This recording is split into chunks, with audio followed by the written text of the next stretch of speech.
Ebba Augustin. Yes, an expert that is experienced for quite a while, a few decades, based in Amman, and I guess maybe Amman.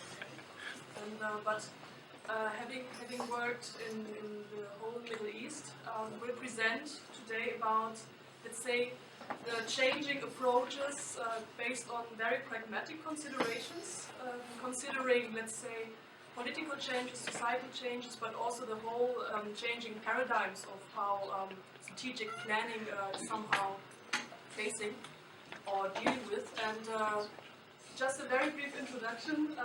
Ebba Augustin, German researcher, but also a development expert.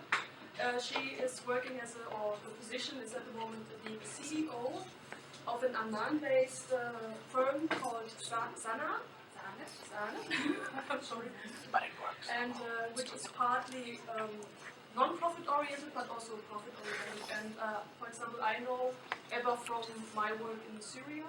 She was very strongly engaged in the urban development projects, among others.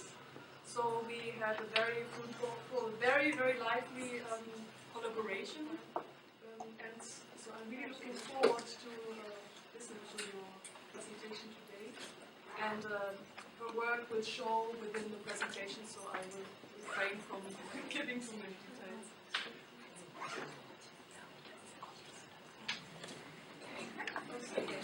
Thanks a lot, Franziska.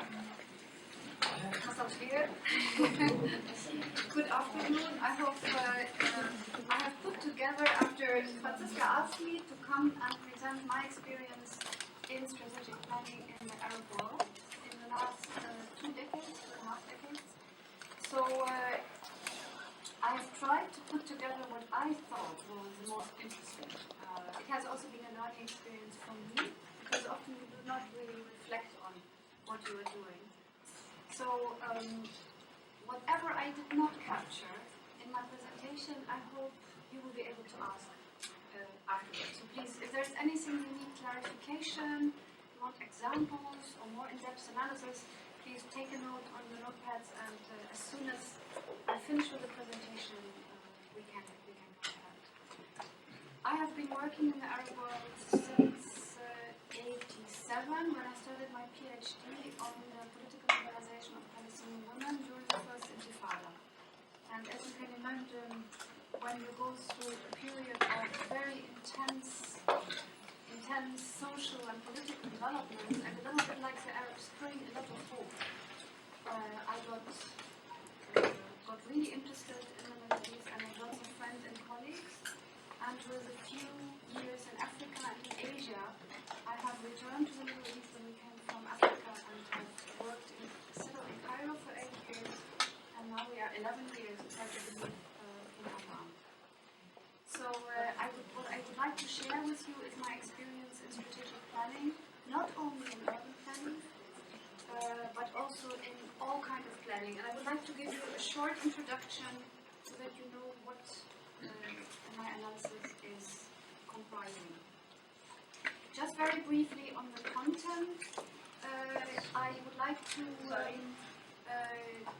go a little bit on strategic planning approaches, look at challenges. Sorry, just for the interruption. I think in Cairo they can hear. Could you just raise your voice? Yes. Yes, I'm trying. Is this the... Yeah, that's okay. No, then I will move it. I would like to look at strategic planning from my experiences in the Arab world. I would like to look also a little bit what has happened during the so-called Arab Spring. Now, I know most of you will not like the word Arab Spring, because people kept asking, when is the summer coming and the autumn, and where are we now? It's a founder, it's a revolution, that we could call it. I took it because I have a nice picture in one of my PowerPoint presentation, and many, if you are in Germany, many newspapers still refer to Arab Spring, even if most likely it's not as popular. The landscape has surely changed. There are opportunities, like in every crisis, there's a big opportunity, but there are also a lot of challenges. I would like to look at the positive side of the Arab Spring as I'm experiencing it in Jordan, in Syria, in Egypt, and in other countries in the region. I would like to draw my individual lessons learned from my work in the last 20 years. And I would briefly like to introduce you to what our company is doing in order to fill gaps that we see when it comes to facilitation and planning in the Arab region, particularly under the new precautions and under the new situations and opportunities that the revolutions are bringing with them. And I would like to briefly introduce you to a strategic planning methodology that I have developed with Jordanian, Syrian, and Egyptian colleagues. That is a systematic approach of strategic planning that could also be used for urban planning and for different planning situations. Just briefly as an overview. If you look at, yes, this one. I have worked when it comes to strategic planning in Southern Africa, in Southeast Asia, and Central Asia, in Europe, and in the GCC countries. The analysis that I'm drawing now is specifically for the Maghreb and the Mashriq. It really is an Arab world, so there are specificities, and of course after the last years, there are, as I said, opportunities and threats that are really specific to this region. If you look at strategic planning, which means bringing whoever wants to plan from a situation where they are now, the status quo, into where they would like to be. There are many, many different strategic planning processes. And I have tried to pull a little bit together the different actors that I have been working with and I'm still working with, which is the UN. They are working under, on the country level, under UNDAF, a planning framework that essentially brings the different UN agencies together, which is very important and proves to be very important and crucial, particularly for Jordan right now, because the country has more than 1.3 million Syrian refugees, and that poses a big challenge for the all organization and the government. And UNDAF for the UN agencies is a good framework under which the agencies could come together and work jointly with the government and other stakeholders. There are sector strategies of the UN and regional strategies. You have the international donors, of course, that are working with their own program strategies, with their country strategies, with sector strategies, and also regional strategies. That also refers to urban planning, where very often what is being done by one donor in one country often has repercussions and is linked to the development on the regional level. I've worked and still work with foundations and with civil society organizations, and that includes campaigns, like I have worked with GIZ on a campaign to increase awareness on environmental and water issues that has actually morphed into a program in Jordan and is now being replicated in other countries in the region. Programs and, of course, fundraising strategies for civil society organizations. And the private sector, investment strategies, and corporate social responsibility programs that are becoming more and more important also in the Middle East. Like in Egypt, you had a huge support also for the private sector, development of corporate social responsibility strategies with civil society organizations that have been picking up since 2011. Yeah, what are the challenges? Challenges plenty. There is no doubt, there are lots of challenges. This is Cairo. I'm sure you know the traffic. This was the worst traffic jam I've ever been in an Arab country. It took us 8.5 hours to come from the Delta back to Cairo. That was in June last year, when there was no petrol available. And this is the desert highway, where cars lined up in front of the petrol station, hundreds and hundreds, and they swamped over to the other side. So essentially our road coming into Cairo was blocked, and we got stuck. So that's one of the challenges that I think, particularly in urban planning, I think all of the regions are facing. Let's look at it. Strategic planning, from my perspective, still is a challenge. We don't have one methodology, one pathway that is applicable for the different strategic planning processes, including urban planning. Everybody does it their way, his way, each organization, and there is no unified approach. My experience is that still a lot of planning is happening on the green table. With a couple of people, experts, donors, people from the public institutions sitting around the table, even NGOs do it. Instead of referring to their constituency, and we have a lot of NGOs that really do not have much of a constituency, they are often still planning around the green table. You have now more and more, and particularly since 2011, a lot of NGOs that really are building up a constituency. And of course, you always had civil society organizations that were very much rooted, particularly Lebanon, in their constituency. But you also had a lot of NGOs that were a small group of leadership that were funded by international donors that did not have much of ownership. So I think the green table syndrome of planning is still there. However, because the situation is so difficult since 2011, I think there is a recognition more and more also on the level of the government that you really need to talk to people and you need to get civil society involved. There is often a disconnect between planning and implementation, particularly when it comes to programs. Often the people that implement are not necessarily the ones that plan. So I have seen many programs, and I would say almost when you start new programs, a majority, where the people that are planning are not the ones that are implementing. So that often means that programs have to be changed and adapted because what has been planned does not necessarily fit the reality of the ground. Donors often rely on external know-how with very, sometimes, little know-how of the cultural context. And this is very different. Some donors have a lot of, because they've been active in the countries of the region for many years, have built up relationships through expertise in the country. Others clearly bring in systematically. I don't want to mention anybody, but they are big differences. And I think still the practice of not having a thorough understanding or thorough connections to local know-how and expertise, which is clearly available in the region in many sectors, I think is something which also is often posing a challenge. The marginalized groups are still, in my opinion, largely left out of planning. First of all, it's difficult to reach them, who represents them, and many governments, I think it is changing now after the revolution, but many governments do not necessarily see the need to bring the marginalized involved.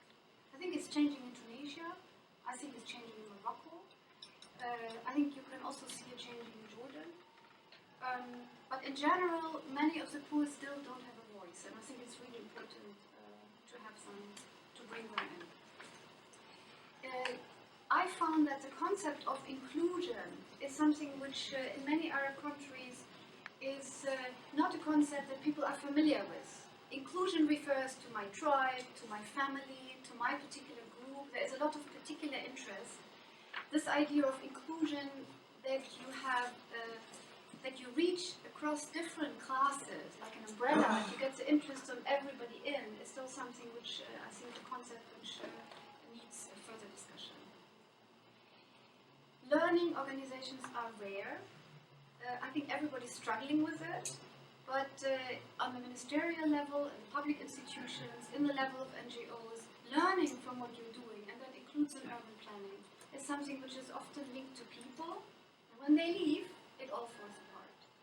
So it's slowly gaining ground that you actually, whatever you do, you need to be able to go back to what has happened before.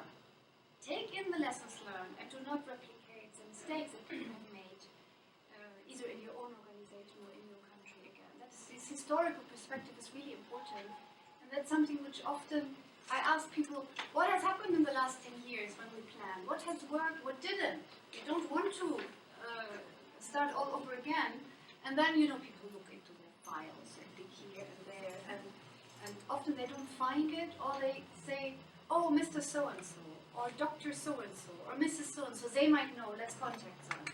So the systematic building of experience that needs to feed into strategic planning is still an issue.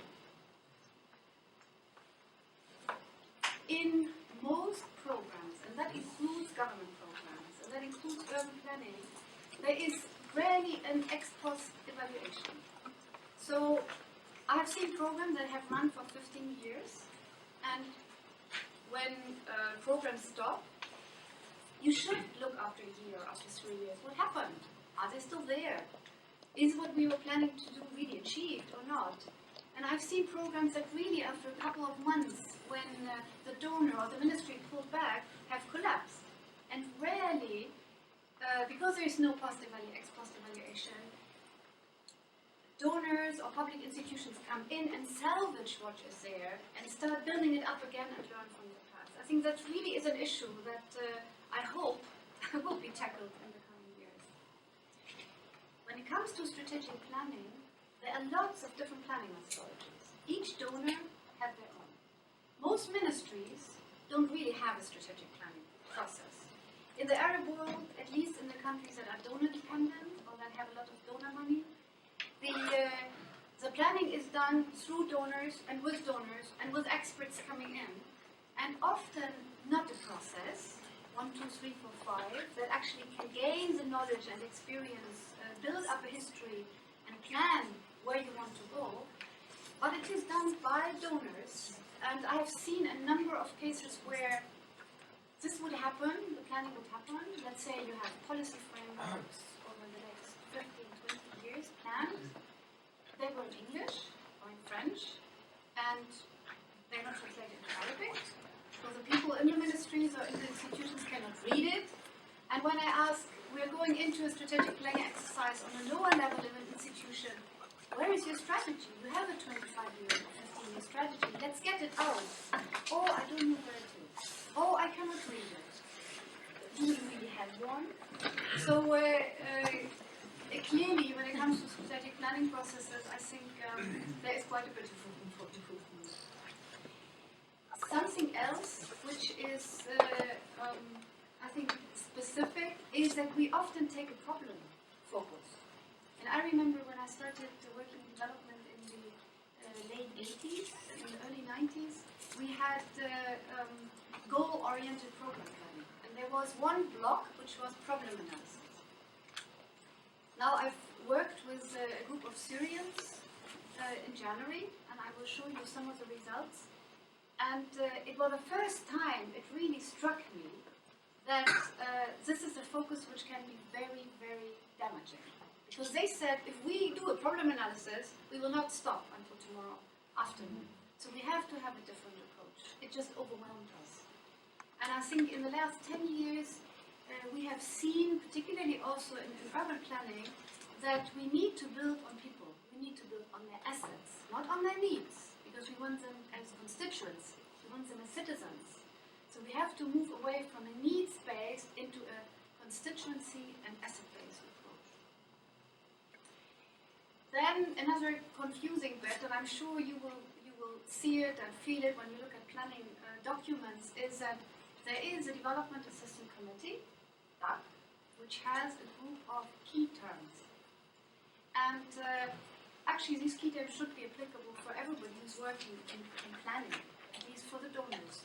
And it is happening, but still, if you look at planning methodologies, everybody has different terminologies in planning, in analysis, and in evaluation, which can be extremely confusing for people on the ground. So I think if you want to plan, what is really important is to get really a solid grasp of the terms, what they mean, and ignore all the different terminology that is floating around. Try to understand the concept and work with it, rather than going with one organization and adopting their terminology. I think that's extremely confusing. Frequent change in methods. Whenever institutions have specific departments that are responsible for planning, every couple of years they change the planning methodology. That's just a fact of life, because these institutions have to justify, these departments have to justify their existence. So over the last 25 years, I've seen planning methodologies that really work well being changed after a couple of years. New methods, new tools, and after 10 years you see the old tools that were discarded being pulled out again and reintroduced as new tools. So I think it's something we have to keep in mind when you do strategic planning. Try to keep above it and pick and choose the methodology and the tools that you think work best for you. Because there is a lot of sources. get a grip of it, pull the things that you think work best. When it comes to planning, there is really, in my experience, weak planning competencies across the board. You find very little planning competencies in the public institutions and ministries, and you find very little planning competency in NGOs. You also find weak planning competencies in private sector institutions, but they get usually consultants in that do the planning for them, so they don't really need in-house expertise. But to have in-house expertise really helps, because it helps you to structure strategic planning as a process and not as a one-term or one event. It really is a process where you need to get people involved, where you have to look back at the history in order to know where you want to go and what is actually feasible. So be aware when it comes to strategic planning that it is not a one-term event. It is a process. And you have to lead people, structure the process together with the people concerned and lead them through it.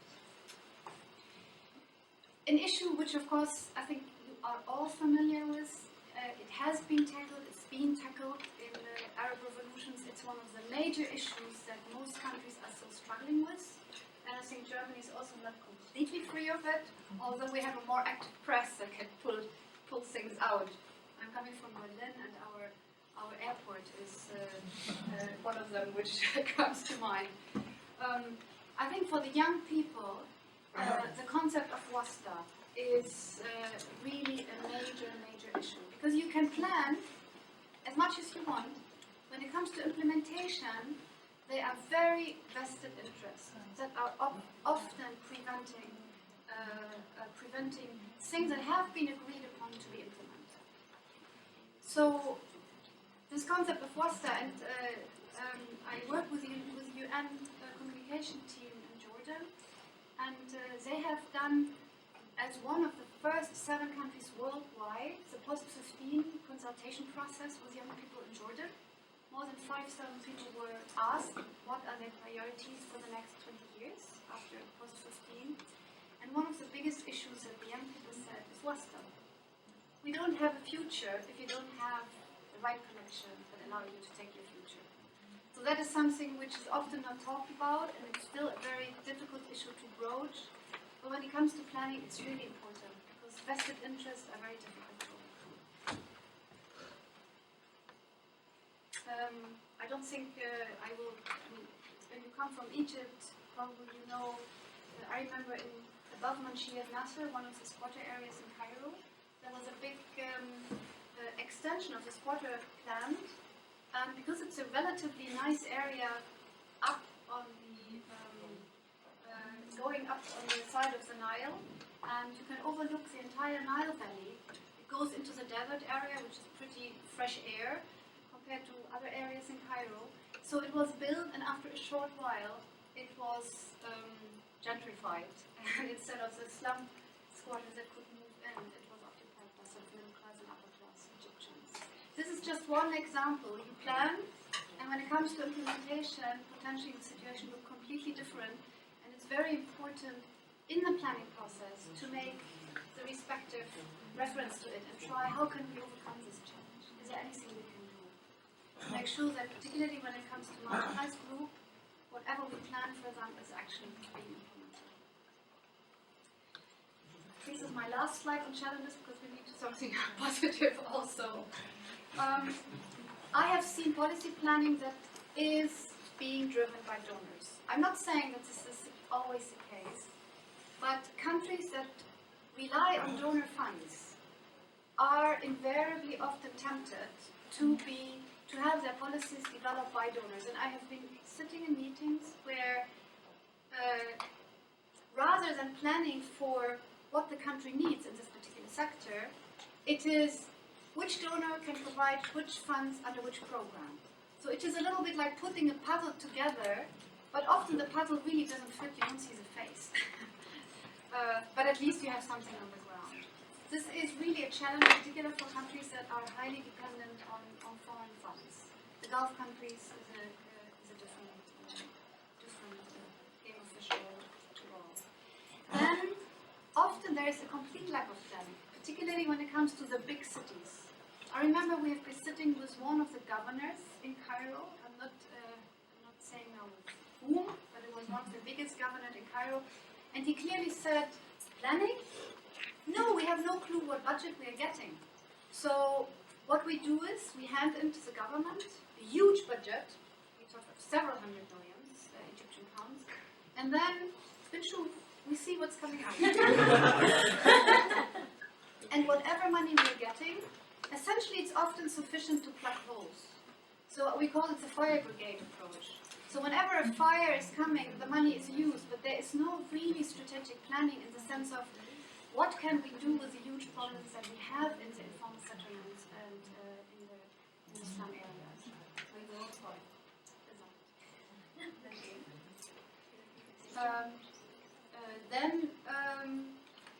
I think I mentioned this already. Planning with expert was often no or little institutional ownership, like with the 15-year strategy, which was only in English and nobody knew it, and I've seen it a couple of times. Decision making is often, when it comes to vital matters, done on the very highest political level in the absence of experts. So you do a plan, you develop a plan, you try to pull in expertise, but when it comes to decision making, what is actually being done, particularly on the basis between different countries, it is the top people, the decision makers that meet, that discuss things, and very often the experts are left out. They're not in it. So this is, when it comes to vital matters, is really a big challenge. I worked with NGOs, with civil society in Iraq, shortly after the so-called end of the war. And it was very clear that we had all the different groups, as much as there were groups in Iraq at that time together. It was impossible to discuss vital matters openly. We couldn't do it. It was all nice and friendly, everybody was sitting, but it was very clear. I told the organizers after a day, we have to stop here. We cannot continue because we're not getting anywhere. These guys and gals need to break up. It was mostly men at that time, but there were a few women. We need to break up, and they have to meet on their own, depending on their groups. And it was, for me, it was very interesting to see what happened. We left. Everybody was asked to continue working on their own in whatever groupings they wanted. And I went to the swimming pool. And there was one person sitting with me at the swimming pool. Obviously, he was somebody who had no ownership in any group. So we couldn't do any participatory planning per se. Planning was done in the respective subgroups. And to get over this sectarianism takes a lot of time, takes a lot of trust, and is impossible if you're an outsider. I think that is something which is also important for you when you plan. Am I able to have a group together that can actually plan together? Or do I need to have a process of trust building before? And you have to have a very good understanding of what the different factions and groups and interests are that you have to deal with. Yes, something which I found tricky in terms of strategic planning in the Arab world is that often large-scale planning processes are supported by donors. And donors rarely have Arabic skills. So you do it in English, you do it in French, or you do it in Italian, depending on where you are in the Arab world. So if you do not consistently work with translators, translate documents, and that is something which is almost a parallel process. It has to happen all the time. Invariably, there will be a gap in communication. So I think most of you are Arabic speakers, so you will not have an issue. But when you work with planning processes, to be able to communicate across languages and across cultures is the absolutely most important. Otherwise, there is no ownership at all. And that has to do with meeting languages, it has to do with documents that have to be in both languages, and it has to do with consultation processes. And that is a big challenge. Log frame. We are coming from a meeting last week in Istanbul, and one of the planners from Civicus, it's a large civil society network, said, block frame kills radical ideas, kills everything.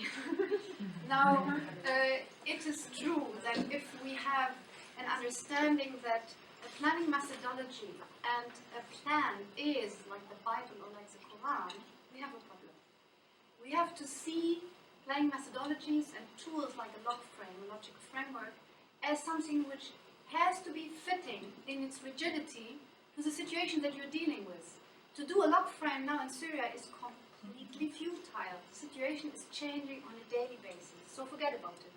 If you have a stable country, if you work in an area where large budgets are involved, you need a planning framework, otherwise you cannot make budgets. So I think it's very important to have the flexibility with the planning tools to pull the ones that are required for the particular assignment in urban planning at the moment. Another thing which is actually close to my heart is it is very important when you plan to think cross-sectoral. I think still, in the water sector they think about water. In the environment sector they think about environment. In city planning you think about city planning and roads and public transport system. We are far beyond that. The problems, not only on the level of cities, are so solidly integrated that if you have a sectoral approach, you will fail. So it is really important in planning processes to reach out to other sectors.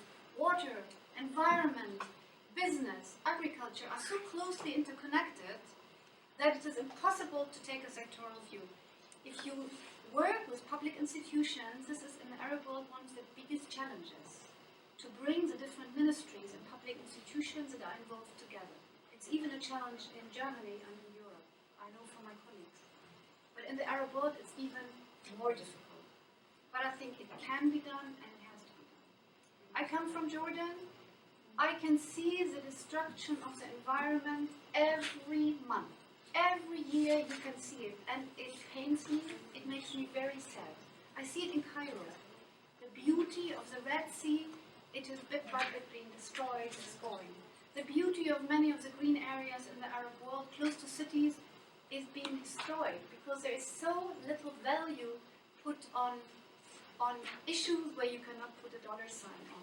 That is something I think when you plan, in urban planning, raise it. Get expertise in, get people in who can speak for the environment, who can speak for the other sectors that need to be involved.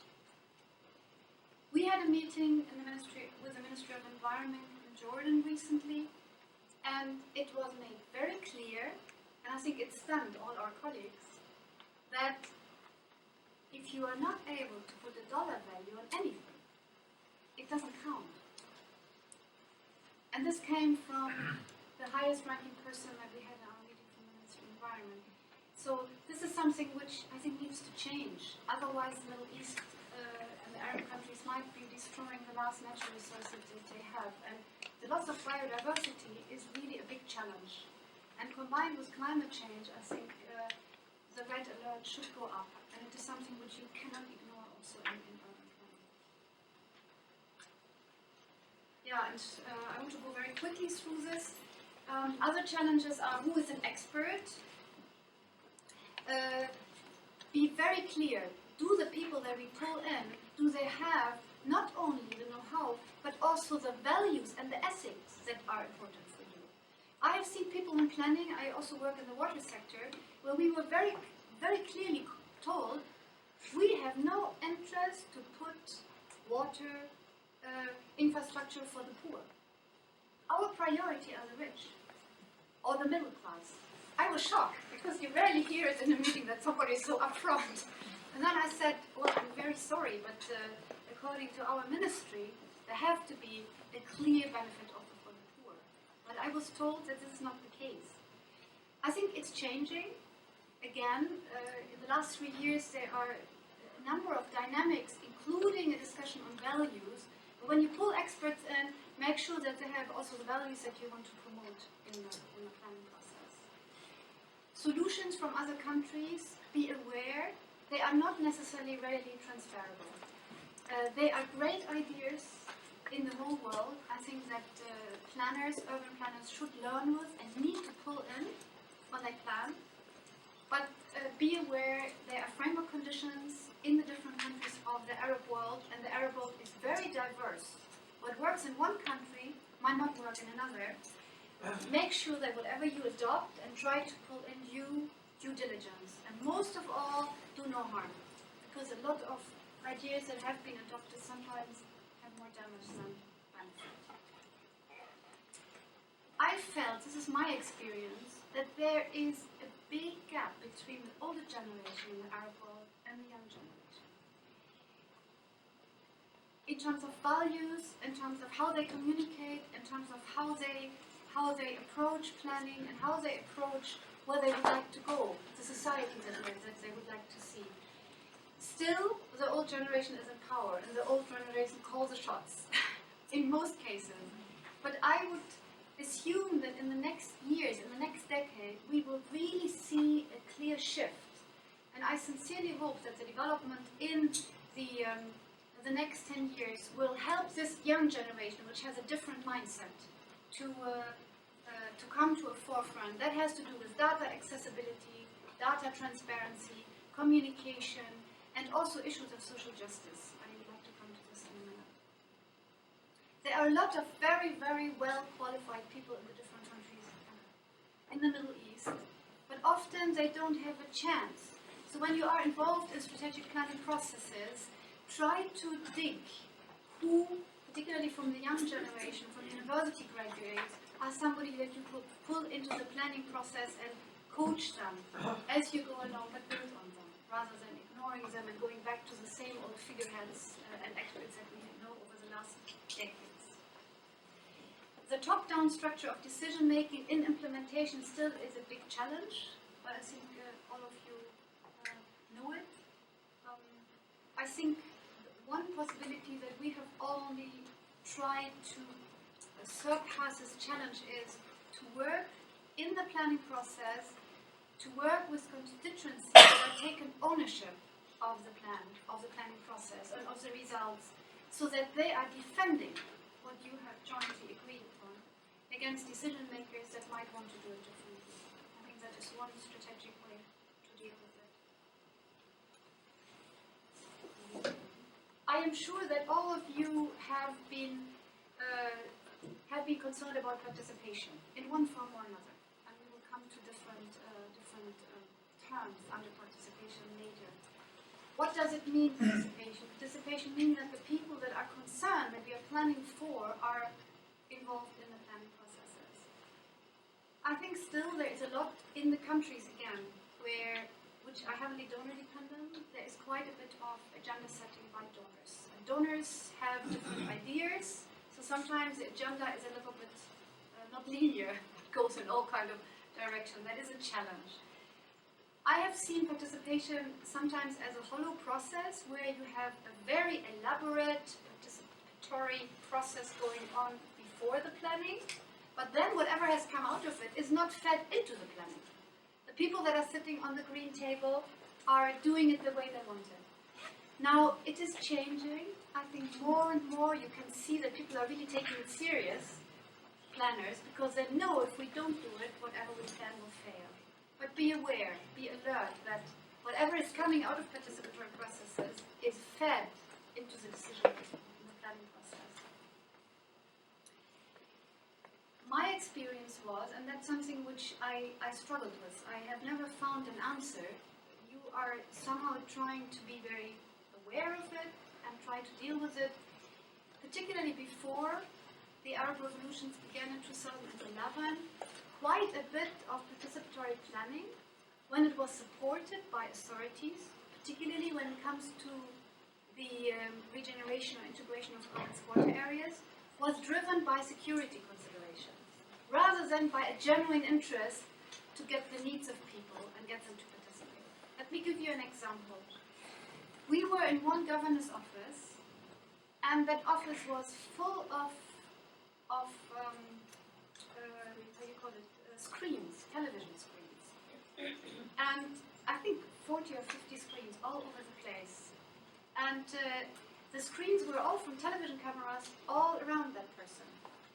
And we were told to do participatory participatory planning in the rehabilitation of squatter areas. Now, it was very clear there was some paranoia going on here. After a terrorist attack, a major terrorist attack, with almost 100 people killed, most of the attackers came from this particular squatter area. So there was an interest in participatory planning processes, not because they wanted to see the population benefit, but they wanted to control the security risks that they saw. So there's always this big balance between participation, yes, as much as possible, but not for the purpose only of security. It has to also be that people have a genuine voice in the plan. So that was a big challenge that I've experienced in the last years.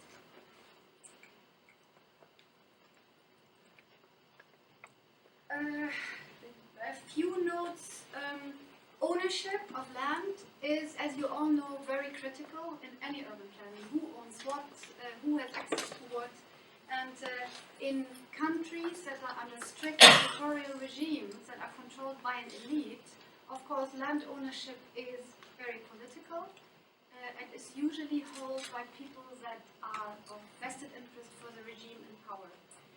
You have to be very aware of this, because I've seen it a number of times that the solution would be easy if you could tackle the issue of access to land, but you cannot tackle it because the people who own the land are actually the major building blocks of the regime.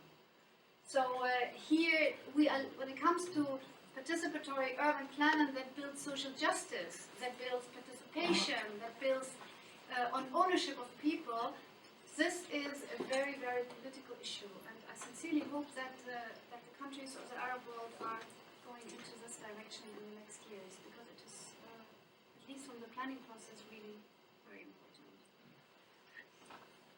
When it comes to participation, it is very difficult to identify legitimate representatives. If you work in a system that is very top-down, who represents who? If you don't have representatives on the lower level, who represents whom? If you go into an Egyptian village where many women vote what their husbands say, and many husbands vote what the Muhtar says, who represents whom? I think it is a challenge. It can be overcome, and there are lots of methods to overcome it, and it depends on the respective setup, which approach you choose, but it is something you have to keep in mind.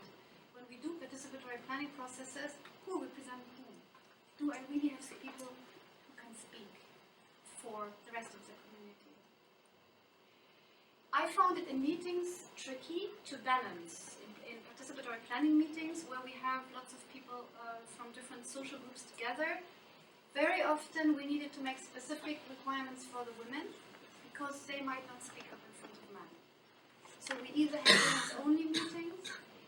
When you had social groups that were mixed, that worked together over a period of time, these barriers could be overcome, and then women were able to speak out. Often the poor or marginalized men are also not able to speak up when they are sitting together with people that are in the village or in the community of a higher social or political rank. So when you do plan, you have to be very aware of these power dynamics in the community and try to overcome or neutralize them.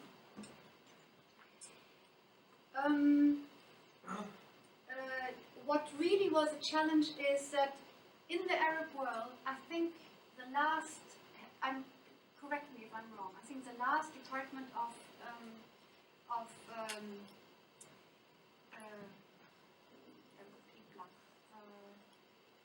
you study philosophy was closed in Lebanon.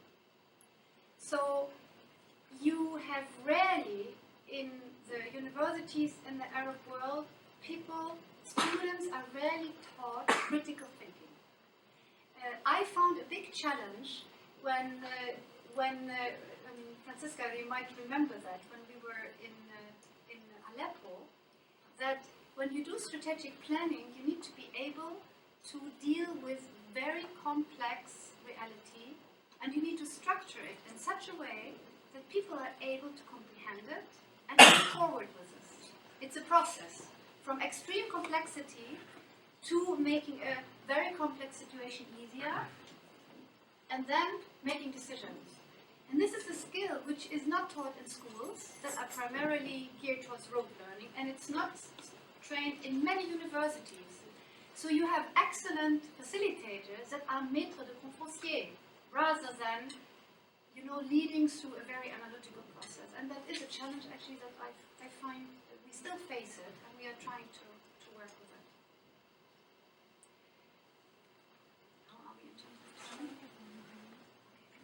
50 minutes, right?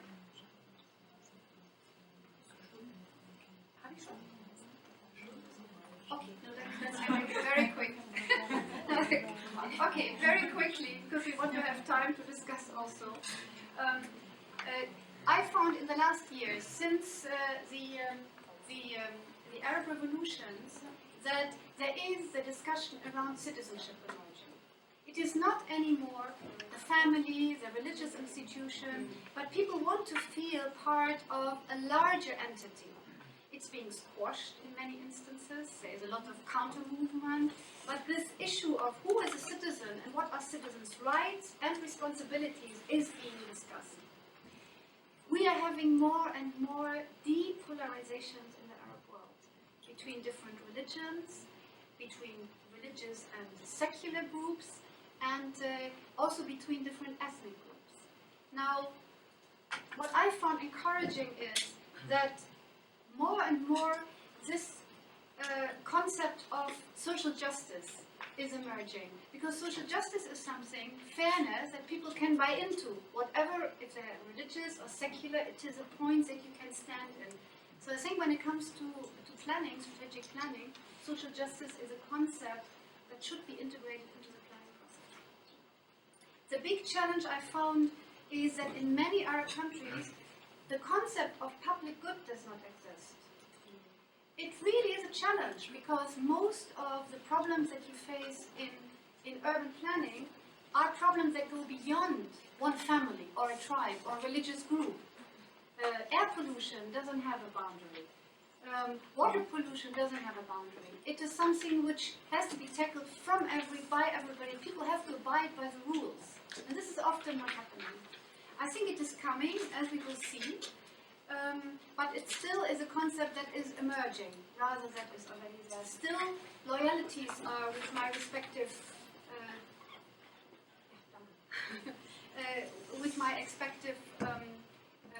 tribe or family, rather than with a state on its own. And last but not least, something which I found very challenging is the concept of modernity.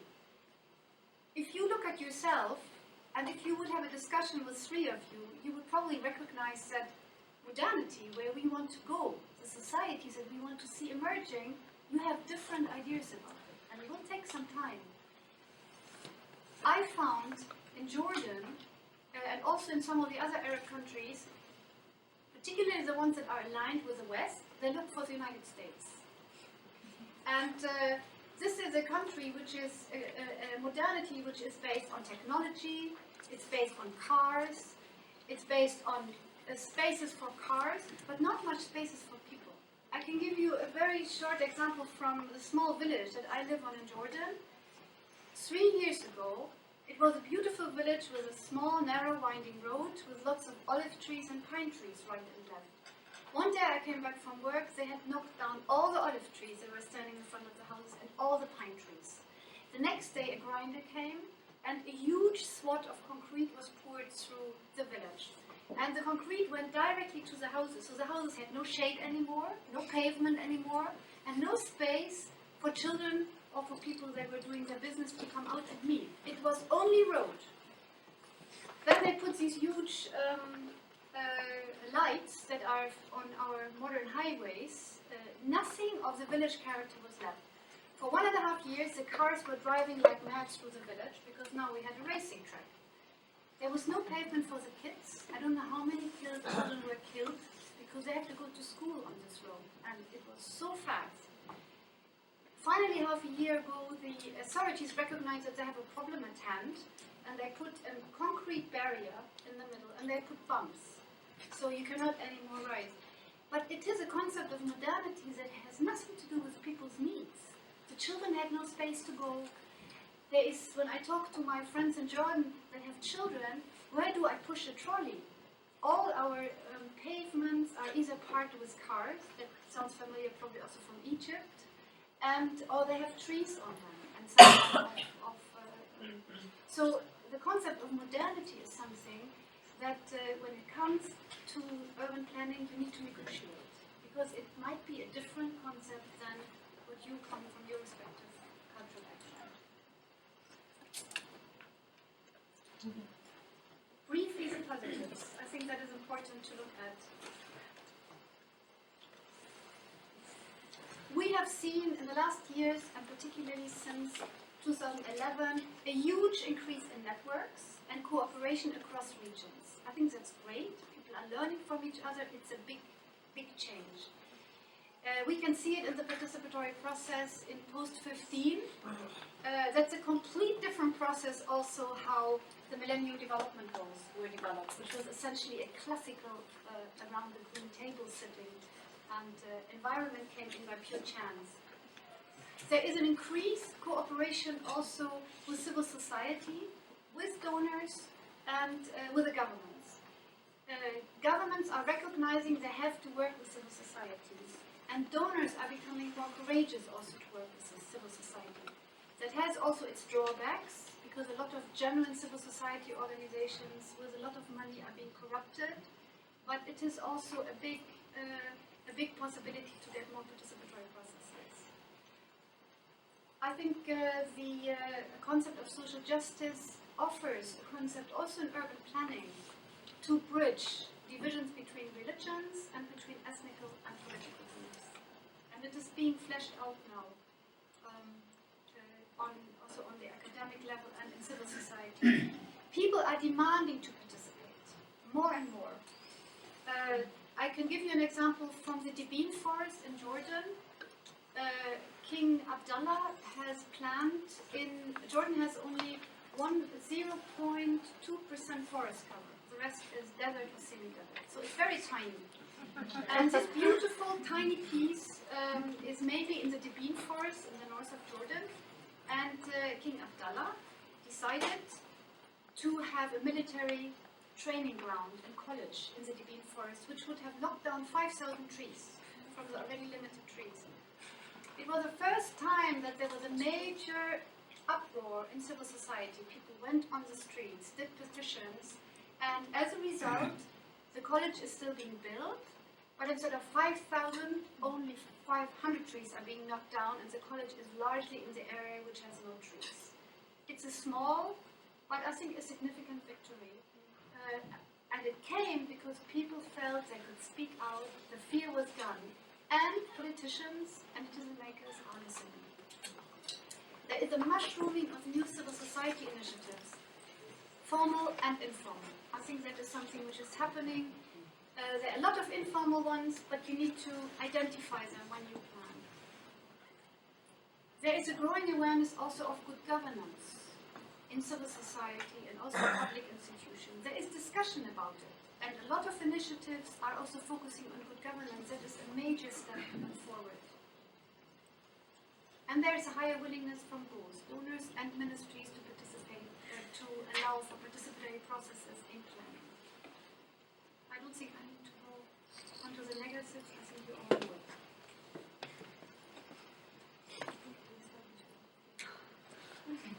My lessons learned, very briefly. We need to think historical. That's something which often does not happen. Stand on the shoulder of giants. There's lots of expertise. There's lots of lessons learned. Let's build on them. Take a historical perspective. No shortcuts when it comes to vital information. Before you plan, you need to know which information you need to know to be able to plan. If you don't have this together, your planning will have big holes, and whatever you come up with at the other end will not be implementable. Try whatever you do to plan in for ex post evaluations. We plan something, we do it, and then we go back after a year and 3 and look if it really worked, because otherwise you cannot move ahead. Long-term strategies instead of short-term planning. I think it's the eternal mantra of planners. It's difficult to reinforce with often donor and often also governments under budget crunch have short-term strategies, but it is a fallacy. We need to think long-term. learn from existing best practices, whatever you do, pull them in. And there is a lot, particularly in urban planning. There are great initiatives that can be adopted.